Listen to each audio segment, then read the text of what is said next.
شروع اللہ کا نام لے کر جو بڑا مہربان نہایت رحم والا ہے۔ قاف، قرآن مجید کی قسم کہ تم پیغمبر ہو۔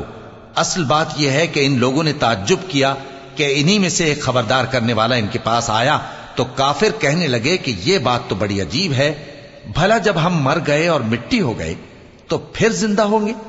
یہ زندہ ہونا عقل سے بعید ہے۔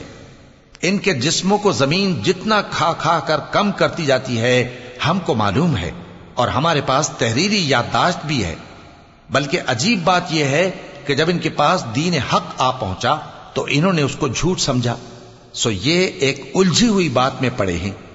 کیا انہوں نے اپنے اوپر آسمان کی طرف نگاہ نہیں کی کہ ہم نے اس کو کیسے بنایا اور سجایا، اور اس میں کوئی شگاف تک نہیں؟ اور زمین کو دیکھو، اسے ہم نے پھیلایا اور اس میں پہاڑ رکھ دیے اور اس میں ہر طرح کی خوشنما چیزیں اگائیں تاکہ رجوع لانے والے بندے ہدایت اور نصیحت حاصل کریں۔ ہم نے آسمان سے برکت والا پانی اتارا اور اس سے باغ اگائے اور کھیتی کا اناج اور لمبے لمبے کھجور کے درخت جن کا گابھا تہ بتہ ہوتا ہے، یہ سب کچھ بندوں کو روزی دینے کے لیے کیا ہے۔ اور اس پانی سے ہم نے مردہ زمین کو زندہ کیا، بس اسی طرح قیامت کے روز نکل پڑنا ہے۔ ان سے پہلے نوح کی قوم اور کنویں والے اور سمود والے لوگ جھٹلا چکے ہیں، اور عاد اور فرعون اور لوط کے بھائی اور بن کے رہنے والے اور تبا کی قوم، غرض ہر ایک نے پیغمبروں کو جھٹلایا تو ہماری دھمکی بھی پوری ہو کر رہی۔ تو کیا ہم پہلی بار پیدا کر کے تھک گئے؟ نہیں، بلکہ یہ اثر نو پیدا کرنے کے بارے میں شک میں پڑے ہوئے ہیں۔ اور ہم ہی نے انسان کو پیدا کیا ہے، اور جو خیالات اس کے دل میں گزرتے ہیں ہم ان کو جانتے ہیں، اور ہم تو رگ جان سے بھی زیادہ اس کے قریب ہیں۔ جب وہ کوئی کام کرتا ہے تو دو لکھنے والے جو دائیں بائیں بیٹھے ہیں لکھ لیتے ہیں۔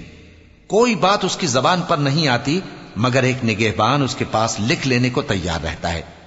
اور موت کی بے ہوشی حقیقت کھولنے کو طاری ہو گئی۔ اے انسان، یہی وہ حالت ہے جس سے تو بھاگتا تھا، اور سور پھونکا جائے گا، یہی عذاب کی دھمکی کا دن ہے۔ اور ہر شخص ہمارے سامنے اس حال میں آئے گا کہ ایک فرشتہ اس کے ساتھ ہانکنے والا ہوگا اور ایک اس کے اعمال کی گواہی دینے والا۔ وہ دن ہے کہ اس سے تو غافل ہو رہا تھا، اب ہم نے تجھ پر سے پردہ اٹھا دیا تو آج تیری نگاہ تیز ہے۔ اور اس کا ہم نشیں فرشتہ کہے گا کہ یہ اعمال نامہ میرے پاس تیار ہے۔ حکم ہوگا کہ ہر سرکش ناشکرے کو دوزخ میں ڈال دو، جو مال میں بخل کرنے والا، حد سے بڑھنے والا، شبہ نکالنے والا تھا، جس نے اللہ کے ساتھ اور معبود مقرر کر رکھے تھے، تو اس کو سخت عذاب میں ڈال دو۔ اس کا ساتھی شیطان کہے گا کہ اے ہمارے پروردگار، میں نے اس کو گمراہ نہیں کیا تھا بلکہ یہ آپ ہی رستے سے دور بھٹکا ہوا تھا۔ اللہ کہے گا کہ میرے حضور میں رد و قد نہ کرو، میں تمہارے پاس پہلے ہی عذاب کی وعید بھیج چکا تھا۔ میرے ہاں بات بدلہ نہیں کرتی، اور میں بندوں پر ظلم کرنے والا نہیں۔ اس دن ہم دوزخ سے پوچھیں گے کہ کیا تو بھر گئی؟ وہ کہے گی کہ کچھ اور بھی ہے، اور بہشت پرہیزگاروں کے قریب کر دی جائے گی کہ ان سے مطلق دور نہ ہوگی۔ یہی وہ چیز ہے جس کا تم سے وعدہ کیا جاتا تھا، یعنی ہر رجوع لانے والے، حفاظت کرنے والے سے، جو رحمان سے بن دیکھے ڈرتا رہا اور رجوع کرنے والا دل لے کر آیا، اس میں سلامتی کے ساتھ داخل ہو جاؤ۔ یہ ہمیشہ رہنے کا دن ہے، وہاں جو چاہیں گے ان کے لیے حاضر ہوگا۔ اور ہمارے ہاں اور بھی بہت کچھ ہے، اور ہم نے ان سے پہلے کئی امتیں ہلاک کر ڈالیں، وہ لوگ ان سے قوت میں کہیں بڑھ کر تھے۔ پھر وہ شہروں میں گشت کرنے لگے، کیا کہیں بھاگنے کی جگہ ہے؟ جو شخص دل آگاہ رکھتا ہے یا دل سے متوجہ ہو کر سنتا ہے، اس کے لیے اس میں نصیحت ہے۔ اور ہم نے آسمانوں اور زمین کو اور جو مخلوقات ان میں ہے سب کو 6 دن میں بنا دیا، اور ہم کو ذرا بھی تھکن نہیں ہوئی۔ تو جو کچھ یہ کفار بکتے ہیں اس پر صبر کرو، اور آفتاب کے طلوع ہونے سے پہلے اور اس کے غروب ہونے سے پہلے اپنے پروردگار کی تعریف کے ساتھ تسبیح کرتے رہو، اور رات کے بعض اوقات میں بھی اور نماز کے بعد بھی اسی کے نام کی تسبیح کیا کرو۔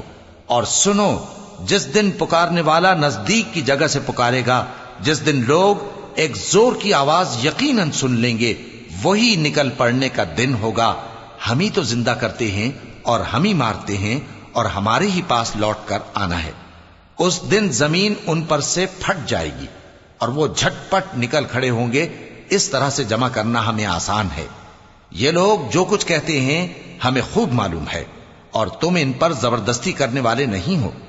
پس جو میرے عذاب کی دھمکی سے ڈرے اس کو قرآن کے ذریعے نصیحت کرتے رہو.